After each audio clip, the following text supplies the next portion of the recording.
Before there was language, before there were kingdoms, before the first priest carved a prayer into stone, there was a current, a living, breathing pulse beneath creation, a secret river no map could name, moving through void and matter, through leaf and bone, through you.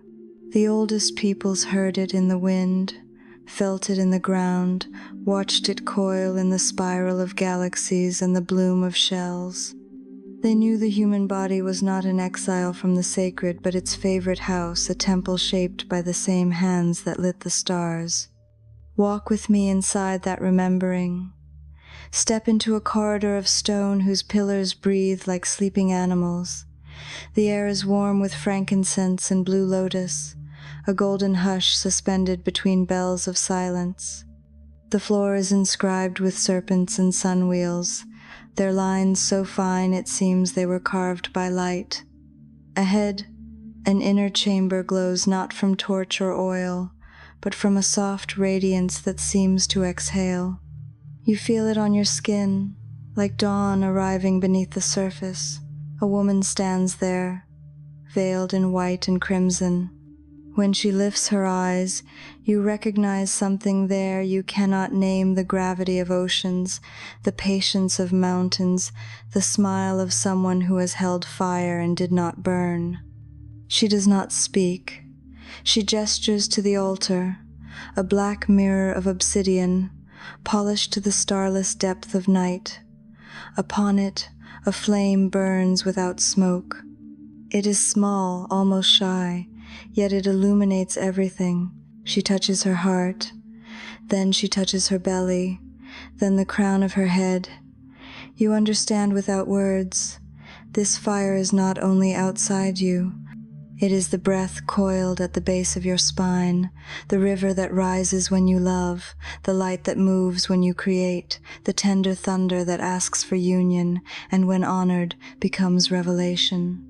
The elders once taught, sexual energy is not a scandal of flesh, but the first language of God.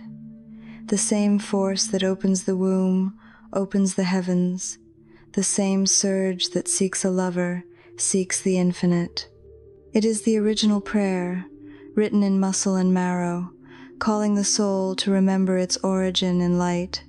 But the world you were born into forgot. Or rather, it was taught to forget. Those who craved the obedience of many learn a dangerous truth. A people rooted in their own sacred current cannot be ruled. So the altars were stripped, the priestesses silenced, the ecstatic maps shredded into whispers. Desire was dragged from the temple and chained in the marketplace. Shame became a leash where sovereignty once lived. Still, the current survives. You feel it now, that tingling in the low belly, the breath that wants to deepen, the memory opening like a door you once knew in a dream. You are not lost.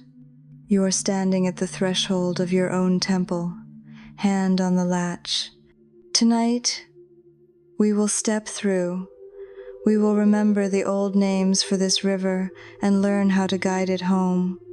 We will speak of what they erased, not to wound those who forget, but to wake those who remember. And when we are done, you will know why this knowledge was hidden and why it is rising again in you. Stay here a moment longer. Hear the faint song in the stones, a humming that seems to braid your breath with a wind from long ago. See the veil tremble over the inner room. Smell the sweet resin of myrrh and the bright metallic sparkle of frankincense.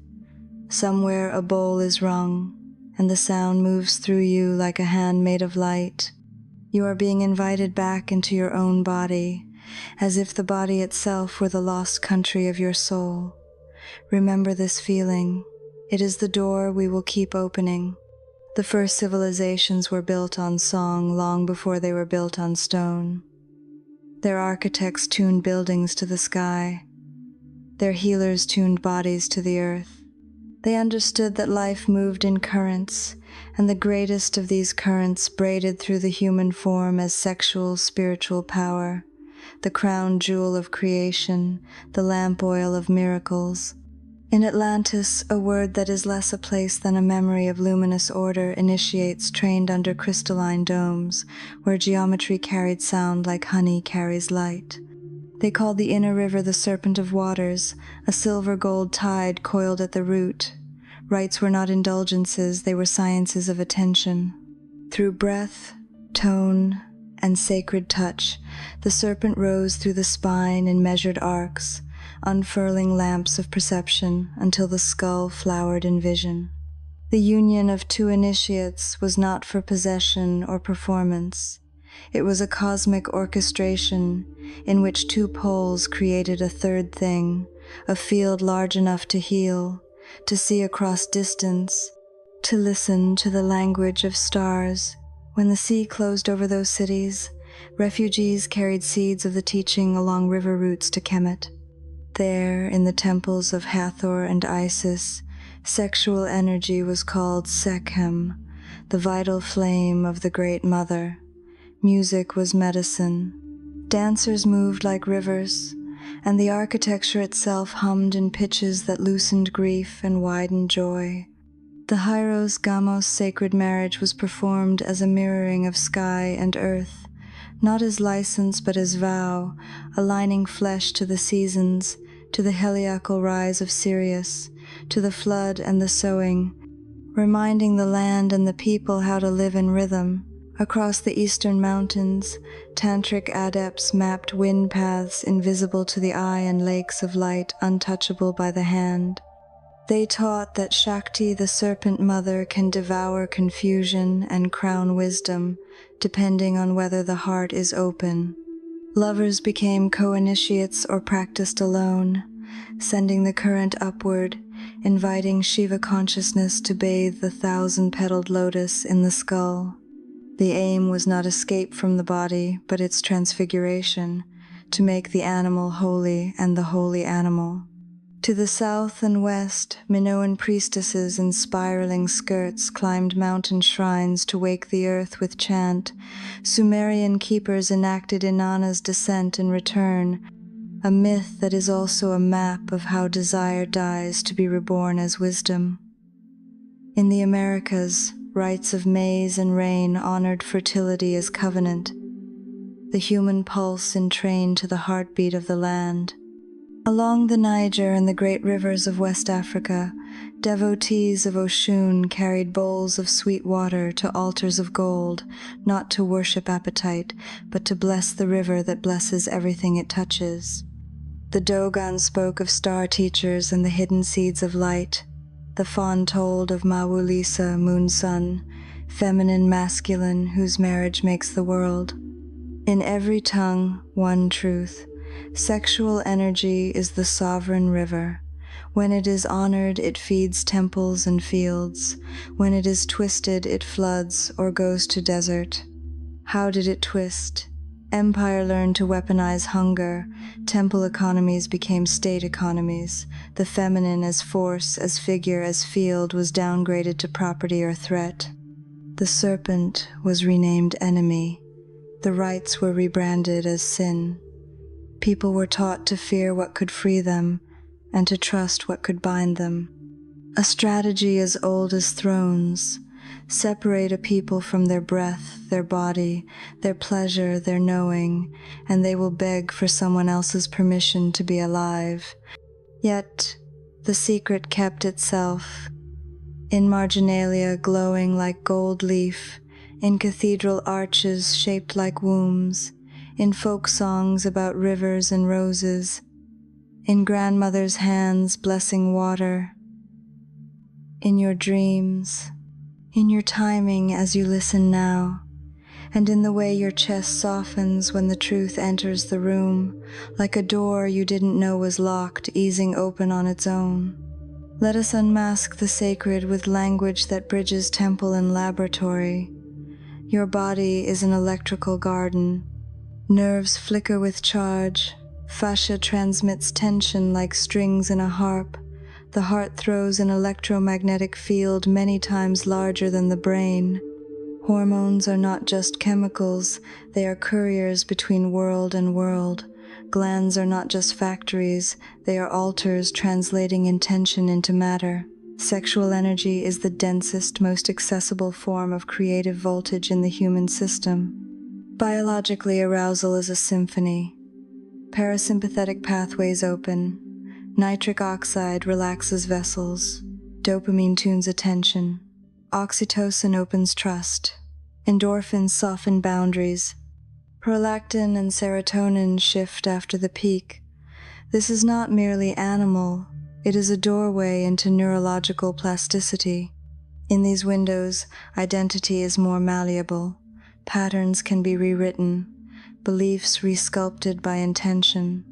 Energetically, the subtle body hums with rivers, nadis in yoga, meridians in Taoist medicine converging at chakras, which are not spinning mood rings but bio-psycho-spiritual transformers. Root, sacral, creativity, solar plexus, agency, heart, coherence, throat, truth, brow, vision, crown, unity.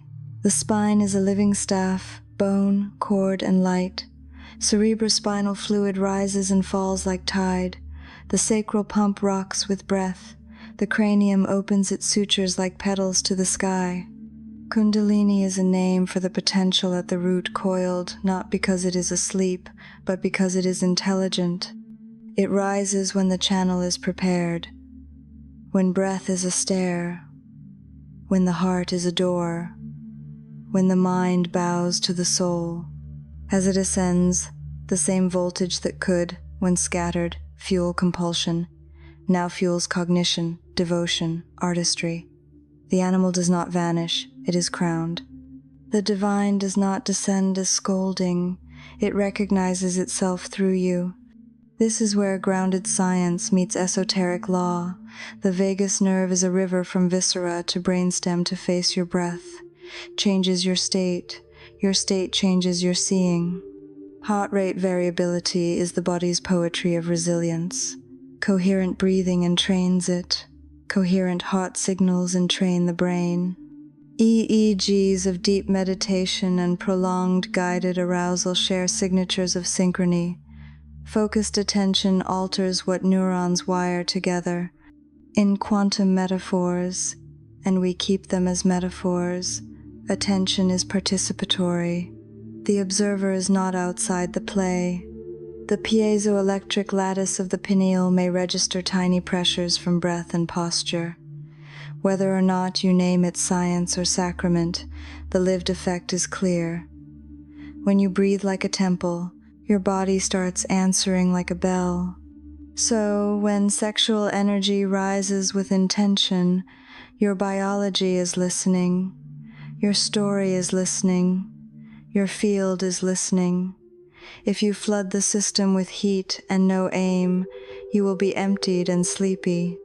If you starve the system through shame, you will be brittle and hungry. If you honor the system with breath, sound, movement, prayer, you will be lit. And lit is not loud, lit is clear. This is why mystery schools guarded this current, not to hoard, but to protect. Power without tenderness becomes appetite. Tenderness without power becomes passivity. The art is marriage of serpent and dove, of drum and flute, of ground and sky. The art is balance, the red river that feeds the white light that blesses the red river. The art is wholeness. We do not ascend by abandoning the body. We ascend by inhabiting it so fully that the divine recognizes its home. Begin with reverence. Place one palm on your heart and one over your lower belly. Let your jaw unclench, the tongue soften to the roof of the mouth. Inhale through the nose until the ribs widen like doors. Exhale long and low until your spine sighs. Feel the warmth in the pelvic bowl. Do not chase it. Do not flee it. Witness it as you would a sunrise you love too much to photograph. Make your breath a ladder. Inhale from root to sacrum to solar plexus to heart to throat to brow to crown. Pause as if listening to a name. Exhale down the front of the body, washing each center like rain over terraces. Repeat until the body starts to breathe you, until the serpent stirs without command. Some days the tide will rise to the heart and rest there, turning your ribs to windows. Some days it will climb to the brow and fill your head with quiet silver. Do not grade it, bless it. Add sound. A hum in the lips to settle the jaw, a soft ah in the heart to widen compassion, a near silent vowel in the skull to brighten the inner sky.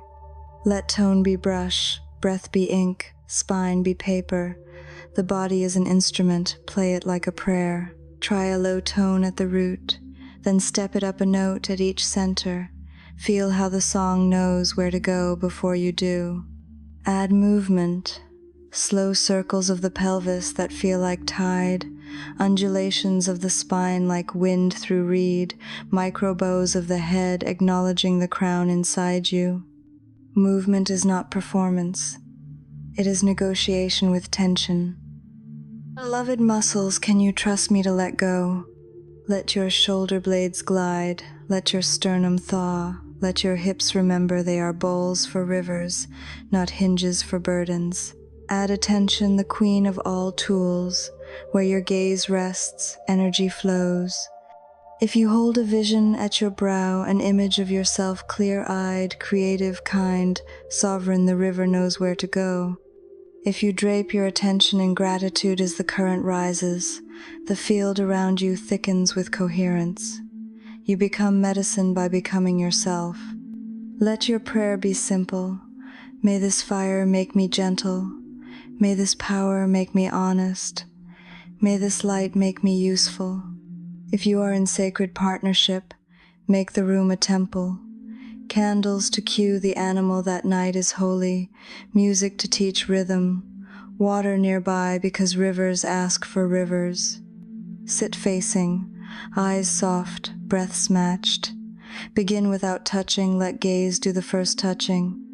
Invite the river to circulate between you from your heart to theirs and back long before you move your hands. Refuse the tyranny of climax's meaning. Discover duration. Discover stillness mid-ecstasy. Discover that two nervous systems can hum a third presence into being the field that heals you both. When you do touch, touch like anointing, not acquisition. When you speak, speak like vow, not negotiation. If you are alone, you are not lacking. The divine visits solitary altars, touch with prayer, pause often. When the heat begs for spilling, experiment with redirecting it upward on the inhale, resting it behind the breastbone. Ask your own life, where do you want this to become light? Then offer it there to art, to service, to study, to the courage to tell the truth kindly. Let your journal drink some of it. Let your canvas drink some. Let your community drink some. Let your future self drink deeply. You will falter. Good. Mercy is also a sacrament. What matters is returning, choosing the higher door one more time than you choose the lower. Over seasons, the serpent learns you are a trustworthy keeper. She rises more easily. She crowns more gently. You begin to carry springtime with you. Your eyes change weather. Your presence reminds others of their own gardens. Guardrails keep the path clean, food that leaves you alert, sleep that lets the night instruct you, news intake that does not corrode your tenderness, friendships that water your becoming. Sovereignty is communal. Even queens have councils. Keep elders. Keep peers. Keep students, let wisdom, kinship, and service braid your days.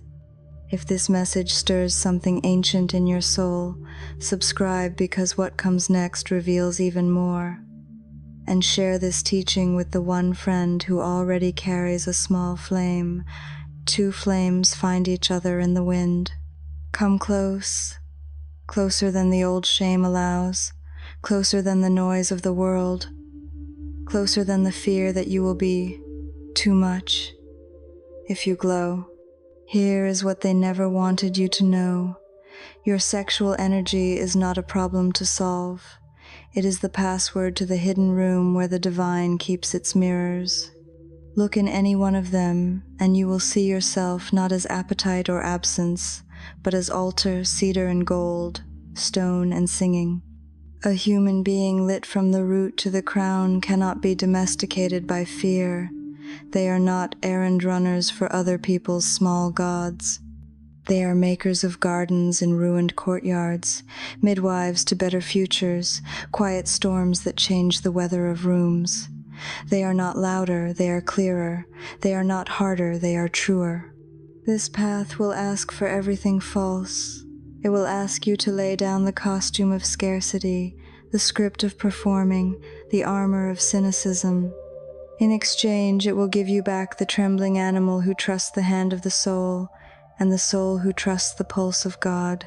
It will make you stranger to some, kin to others, and at home in your own breath. So breathe once more the temple breath. Inhale as if the earth itself were climbing your spine. Exhale as if the stars were pouring down through your crown and washing your bones with honey light. Whisper inside, I bless the river, I bless the fire, I bless the body that carries both. Let that whisper become a way of walking. Let your morning water become a libation. Let your work become an altar you set with patience and precision. Walk differently now, not louder, clearer, not harder, truer. Let your laughter smell like cedar. Let your silence taste like rain. Let people who meet you feel mysteriously braver when they leave. Let children trust you instinctively. Let elders relax when you enter. Let rooms remember themselves. And when they ask you what changed, you can tell them, I learned the old names for the river inside me. I stopped wasting it. I started listening. I married my power to my love. I remembered what my grandmothers could not say out loud. This energy is sacred, and I am a worthy keeper. If anyone says it is dangerous, smile. Fire is dangerous to cold rooms and to the lies that live in them. To the tender and the true, fire is breakfast and hearth and song. And you are old enough now to feed the fire wisely. If this message stirs something ancient in your soul, subscribe, because what comes next reveals even more. Bring a notebook next time. Bring water. Bring the part of you that never stopped believing in holy things. The forgotten light in you is remembering. Don't turn away now.